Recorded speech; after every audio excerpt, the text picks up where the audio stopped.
take former Conservation Reserve Program land out of permanent vegetation and put it back into crop production can have many detrimental impacts on area wildlife. However, if a landowner decides to develop that land for wildlife enhancement, then he could very well see some increased land values and additional income potential in the form of hunting and fishing leases.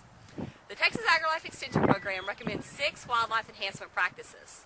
Those include controlled grazing, interseeding of forbs, prescribed burning, woody plantings, invasive brush management, and fall-winter strip disking.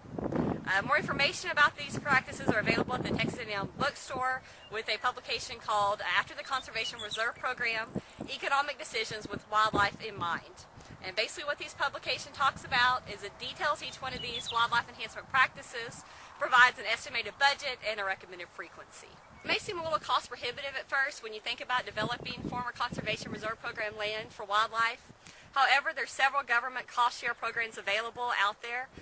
Some of the ones that I can think of are the Grassland Reserve Program, the Wetland Reserve Program, which that's a program that you can only take advantage of if you have an existing playa lake on your Conservation Reserve land, and then finally the Wildlife Habitat Incentive Program.